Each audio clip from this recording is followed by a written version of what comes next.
You walk into the room, the temperature drops.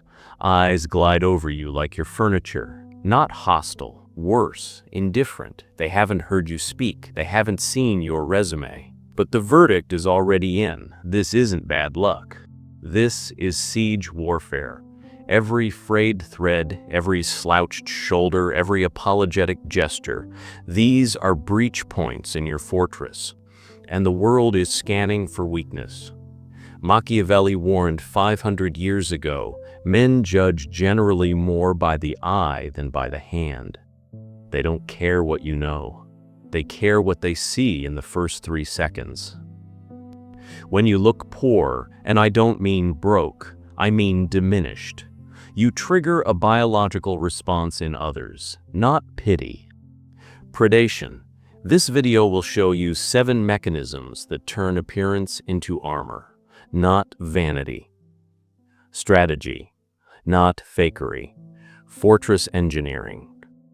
Because the moment they see weakness, the siege begins.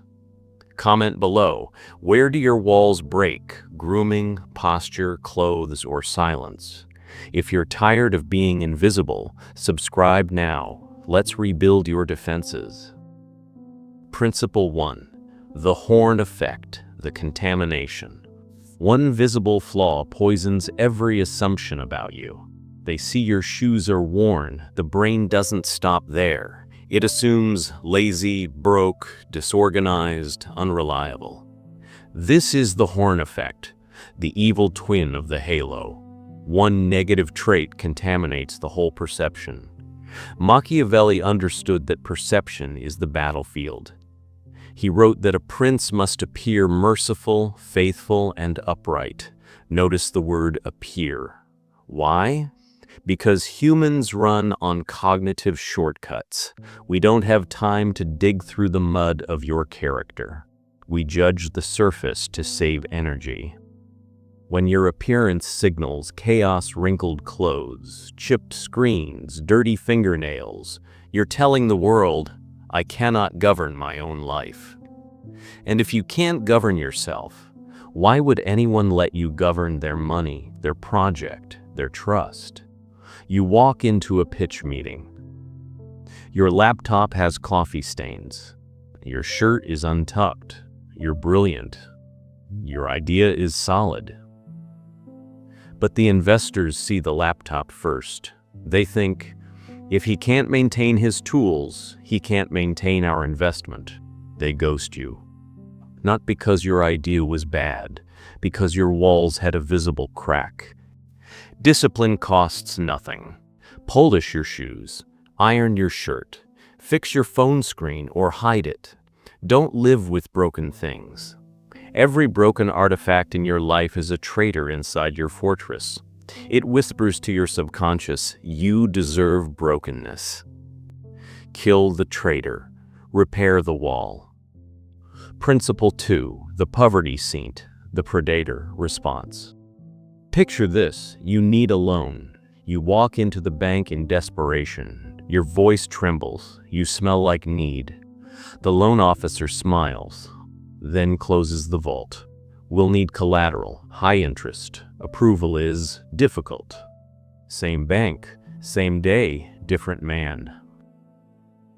He walks in wearing a tailored suit. His watch catches the light. He doesn't ask for a loan. He proposes a partnership. His tone is bored, like he has options. The vault opens. Let's discuss terms. We'd love to work with you. Banks lend to people who need money. Banks lend to people who look like they don't need it. Why? Because poverty is a scent. It signals vulnerability. And nature, human nature, hates vulnerability. Machiavelli observed that dominance hierarchies are biological. Wolves, chimpanzees, humans, we all scan for status. When a wolf sees a limping sheep, does it feel empathy? No. The limp triggers the kill instinct. Human society is a sanitized version of this. We don't tear throats, we tear reputations. We lowball offers. We ghost opportunities. When you look poor, you are limping. You signal, I have no allies, no resources, no one will avenge me if you cheat me. A contractor gives you a quote, 5,000. You flinch, you hesitate. He sees it, he smells the scent. Next week, he quotes the same job to someone else, 3,200. Why? That person didn't flinch. That person looked like they had options, like they could afford to walk away. The contractor feared retribution from them. He feared nothing from you. The countermove, when negotiating, never reveal need. Script, I'm exploring a few options. What's your best offer? Then go silent. Let them fill the void. If you can't afford the best, don't pretend. But don't apologize for your budget either. Say, here's what I'm working with. If that doesn't fit, no problem. I'll find another solution. You just signaled that you have agency, that you'll walk, that you're not prey. If this is changing how you see power dynamics, hit the like button now. We're going darker. Principle 3. The poverty gaze. Humility makes people like you. Humility without power makes people use you. Machiavelli wrote, "The lion cannot protect himself from traps, and the fox cannot defend himself from wolves. You need both, the lion's presence, the fox's wit." But most people trapped in poverty consciousness only have the fox's tricks. Nervous laughter, over-explaining, constant apologies. They think they're being polite. They're actually signaling, I'm a serf, you outrank me. Here's what the poverty gaze looks like. You break eye contact first. You laugh when insulted. You over-explain simple decisions. You say, sorry, when someone bumps into you. This is serf behavior, and the world treats serfs accordingly. Meeting at work, your idea gets interrupted. You smile nervously and say, oh, sorry, I'll wait. The interrupter takes the floor. Your idea dies. Same meeting, different response. Your idea gets interrupted. You hold eye contact. You pause, then continue exactly where you left off. The interrupter shrinks. Your idea lands. Train your body before your mind believes it. Walk 20% slower. You're not paid by the hour. Hold eye contact until they blink. When insulted, don't laugh. Stare. Then change the subject. You can put a beggar in silk, but if he keeps the poverty gaze, he's still a beggar. You can put a king in rags, but if he holds the royal stare, he's a king in disguise. Principle 4. The loudness trap, the inflation of worthlessness. Do you fill every silence? Do you over-explain your plans? Do you tell people your problems without being asked? If yes, you're devaluing your presence. Machiavelli noted, the wise man does in the beginning what the fool does in the end. The fool talks to prove his worth. The wise man lets silence do the work. When you overtalk, you inflate supply and crash demand. Your words lose value. Power is economical. The tiger doesn't announce its presence until it strikes. The CEO at the head of the table speaks the least. When you babble about your debt, your ex, your struggles, you hand people the ammunition to destroy you. And you call it being open. First date, you're nervous. You fill every silence with stories. You reveal your insecurities. You explain why your last relationship failed. The other person nods. They smile. Then they ghost you. Why? You performed. You seeked validation. You looked desperate for approval. Same date, different approach. You ask questions. You listen. When there's silence, you sit in it. You share, but sparingly, with intent. They lean in. They ask follow-ups.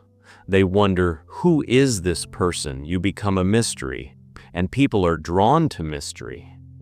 The 70-30 rule, let others talk 70% of the time. You talk 30%. When you do speak, make it count. One sentence that cuts, one story that lands.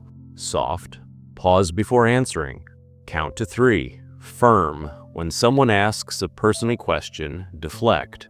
Why do you ask? Exit, if they push, smile, and change topics. Let's talk about something more interesting. You just taught them. Your inner world has a gate, and not everyone gets through. Principle 5, the maintenance signal, the entropy test. Unkempt appearance, unkempt life. You don't need money to look sharp. You need discipline. Discipline is visible. When you're unkempt, you signal, I cannot control the entropy of my own life. And if you can't control your own chaos, how will you control a business? A team? A crisis? Machiavelli wrote, "It is better to be feared than loved if you cannot be both." But before fear or love, there must be respect. And respect begins with the belief that you are in control. Your appearance is proof of control. A crisp white shirt, even if it's cheap, signals more power than a $1,000 designer hoodie that's wrinkled and stained. You show up to a networking event. Your shoes are scuffed. Your collar is frayed. Your phone screen is cracked. People shake your hand. They smile. They never follow up. Why? Because your appearance whispered, I live with broken things. I am used to brokenness. And people don't invest in brokenness. Sunday ritual, polish your shoes, iron 3 shirts, clean your phone screen. It takes 20 minutes. It costs nothing. But it builds the habit of non-negotiable standards. Every morning, before you leave, does this version of me command respect? If the answer is no, change, not because you're vain, because you're strategic. Principle 6, the association tax. You walk into a restaurant. You're with 3 friends. They're loud, sloppy, complaining about money. The host seats you in the back. The waiter is cold. Service is slow. Same restaurant, same you. Different company. You're with someone who carries themselves well. Calm, composed. Expensive watch. The host seats you by the window. The waiter is attentive. Everything flows. What changed? Nothing about you. Everything about who you were seen with. You are the average of the 5 people you're seen with. Machiavelli warned, a prince is judged by the quality of the ministers he keeps around him. If they are capable, he is considered wise. If they are fools, he is considered a fool. You're trying to build a business, but your friends are still talking about video games and complaining about their jobs. You post a photo with them. Potential investors see it. They think, this is his circle, this is his level. They move on. The halo effect transfers. When you're seen with successful people, you borrow their credibility. When you're seen with defeated people, you inherit their stain. This is cruel, I know. You love your friends, you have loyalty. But you must understand optics. Compartmentalize. Keep your old friends. But when you're on the battlefield of success, pitches, events, meetings, walk with warriors. Ask, does this person make me look like a leader or a participant in a tragedy? If the answer is the latter, limit public association. You don't owe anyone your fortress. Principle 7. The mask becomes the face. The alchemy. Fake it till you make it is dishonest. The exterior reconstructs the interior. Machiavelli advised princes to be great simulators and dissimulators, not because lying is noble, but because perception shapes reality. When you dress with power, you are treated with respect. When you are treated with respect, you are given opportunities. When you are given opportunities, you gain resources. The mask summons the face. Here's the paradox. You think, I'll dress better when I have money. The world thinks, I'll give you money when you look like you don't need it, so you wait and you stay poor. Two candidates, same skills. Candidate A, rumpled shirt, nervous energy, apologizes twice. Candidate B, sharp outfit, calm presence, holds silence. Who gets hired? Not the best, the one who looked like the best. Start today. Even if you can't afford tailored suits, clean your current clothes. Stand 10% straighter. Slow your speech by 20%. Cut your words in half. Watch what happens. You'll start believing your own propaganda. You'll see a contender in the mirror, and because you see a contender, you'll act like one. You'll take risks. You'll negotiate harder. You'll walk away from disrespect.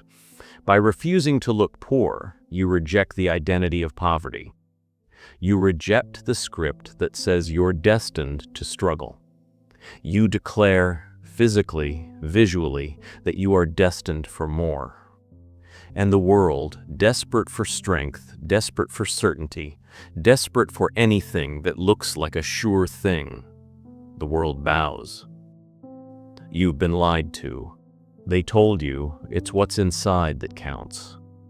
That's a platitude invented to comfort the invisible.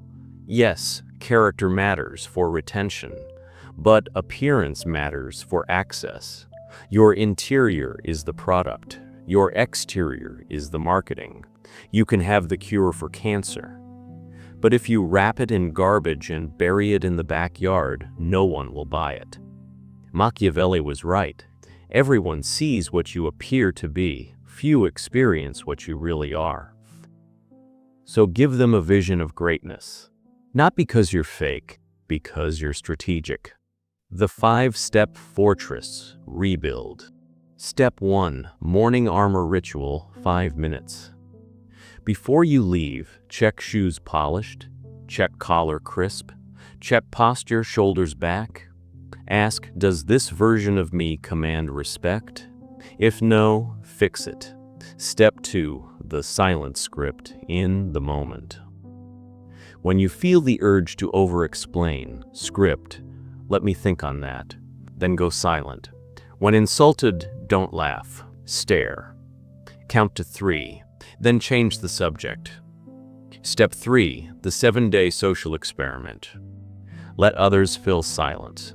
Break eye contact last. Track, how do people treat you differently? Step 4, alliance, audit. Sunday, list the 5 people you're seen with most. Ask, do they make me look like a leader or a victim? Adjust accordingly, not cruelty. Strategy. Step 5, evening review, 3 minutes. Ask, where did my walls break today? Did I apologize unnecessarily? Did I over-explain? Did I look unkempt? Write it. Fix it tomorrow. Machiavelli didn't write about the world as it should be. He wrote about the world as it is. And in the world as it is, the man who neglects his armor dies. Not because he lacked skill, not because he lacked heart, because he walked onto the battlefield naked. And the naked are not pitied, they are slaughtered. You now understand the law. When you look poor, everything works against you. Not because the world is evil, because the world is efficient. It doesn't want to dig through the mud of your appearance to find the gold of your character. So paint the gold on the surface. If this rewired how you see power, subscribe now. Comment, what change starts today? Grooming, posture, silence, or company? You don't wait for the gold to polish the crown. You wear the crown now. The gold will follow the king. But if you stay in rags waiting for permission to rise, you'll die in them.